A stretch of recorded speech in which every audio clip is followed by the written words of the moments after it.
Mad will get caught. DG77 might crash up towards it as well. So Aurora in a sandwich between Avalanche and DG77. But of all teams, it's GOAT that fire a few rounds up towards Prepod and enable that first knock. It might look a bit weird on the map feed, but Misha sure has got the same color as Aurora almost. But I can tell you, he's an enemy. He's not their 5th player. So that could really just kind of ruin their opportunity of survival. As they are barely in play zone for some of the players on the more southern edge, but they do spot Misha. I think they heard maybe an audio cue. So they're going to be putting their focus on now 3 teams. There's Avalanche to the east, DG77 to the west, and 1 solo up north. Not a comfortable position, but DG looking to just leave the vicinity entirely, sending it deep in this circle over to the rock formation, and Aurora instantly trying to shut down that rotate. Though no knock will be found, and Avalanche doing a great play too, sending out to DG. This is literally the perfect setup for Aurora. Jackie maybe being gifted the perfect off angle, and the elimination's just flooding the way of Aurora. They absolutely farm them. Everyone crashes on top of one another, and they throw away that great position they had for so long. Both teams that could have closed out Aurora sacrificed themselves against one another and are now trapped with a tiny amount of cover to play with nades landing on top of them. It's only Nomi left from DG77. The man from Afterlife was flushed out in amidst all this chaos as well. So the question of how Aurora would survive those 3 squads, well, they extinguished themselves. I was so confused, the fact they're going for it, but they don't know this is Aurora, right? Chances are they have no idea which team this is up there. And because of that, might just have gifted the trophy to the Mongolian super team. And they still have vehicles in working condition. Making that push is going to be great because the only kind of cover you have in this circle is that one big boulder where DG sent it with the likes of Avalanche. But now that position's been cleared almost fully. Only Nomi stands over there. And the only squads that could be a real threat to this win for them is going to be GOAT and Vicious, and also 777 in this situation. 3 full teams and a solo in Nomi. And all that stands between Aurora Gaming and the win here in PMGO EECA Season 1. They make it to the rock looking for Nomi. Dark looking to just close it. Goes around the corner with a nade primed. There's the close engagement. Ooh, quick shot back. He got the knock, but they can still save the dock. Ironic, he's going to be the one picked back up, but a hell of a position to be in now. Aurora with 4 players still standing. Top up on the hillside, armed with weapons he's very capable with. Let's see if he can deliver some swift death. He's got over 500 bullets with the MK12. That's more than enough. Okay, just spray the entire match. He can shoot until the end game, and you know what? He might still have some bullets to spare. He was really going hard on that looting stage. So here you go. Vicious, 777, clashing fully over there in the fields of Milta. It's going to look tough, and this is looking like a clean setup. It's going to be down to GOAT team to defend it.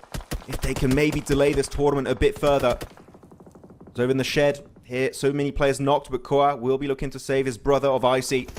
Been just such a positive aspect of this team. As Aurora get the opening one again, it's going to be Doc for the dub. Getting one onto Force, looking for the flush. Can't quite get it just yet.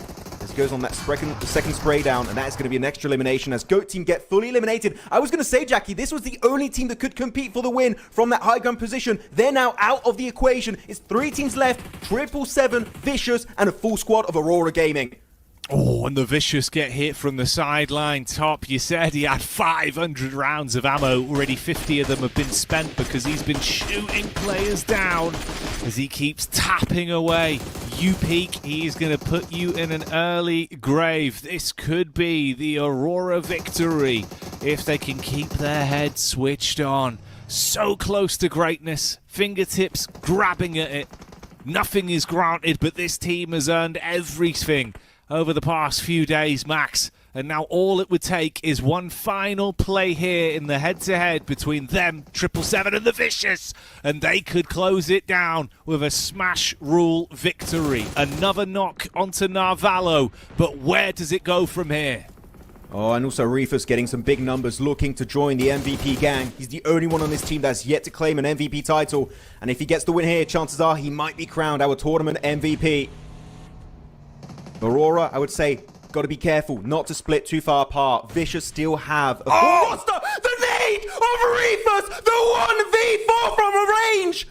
And this might just be the nail in the coffin. Out of nowhere, Rufus showing he's one of the best of Mongolia as he makes his way into the play zone, looking to end this tournament with a smash. Unbelievable scenes. Lines them up and knocks them down.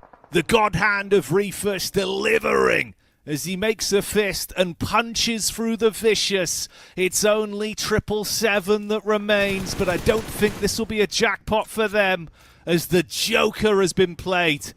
And it is Aurora looking to close it here.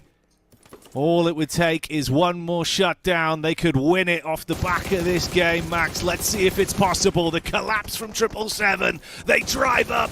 Doc unleashes the magazine onto one. He's low on health, but he's got backup, and the rest of 777 is crumbling under the pressure. Nade over the top side. They're low on health as Rufus once again delivers his second big nade of this game. If they can just find it, that will be the tournament going their way. They've done it. Aurora are your champions. 3 games is all they needed to convert the win.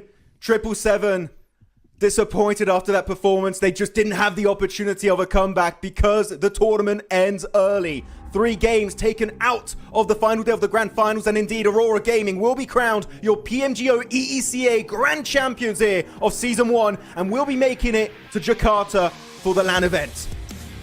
Mate, Rufus, you said it so many days ago, Max, singing his praises, saying he's the unsung hero, someone you wanted to see, really given his flowers for how much work he's put in. That nade was the icing on the cake for an incredible tournament that he's played. Unbelievable. Watching it with my mouth agape to see him blow everyone up. The Vicious went down, and Aurora, well, they smashed through the competition, but hell of a play. That grenade is going to go down in PUBG Mobile esports history. What a move. What a chuck. No one is going to say Kobe anymore. Everyone's going to say Rufus on those grenade throws. What a play indeed. And really, the moment the GOAT team went down, I was like, yeah, it's looking game over. The man did not need to flex that hard to wrap up the win, as all of these players walking out in triumph, victorious in this event. They've had some shaky starts, but that is the typical Aurora way as they come back stronger towards the later stages, walking towards this trophy and looking like the absolute menace in Eastern Europe and Central Asia. Absolutely, bud. The champions, there they are. The legends themselves, Aurora Gaming. Even East joining the roster. He's on the bench, but the man also, you know, is ready to play if he needs to. Deserving to be also here next to his comrades. His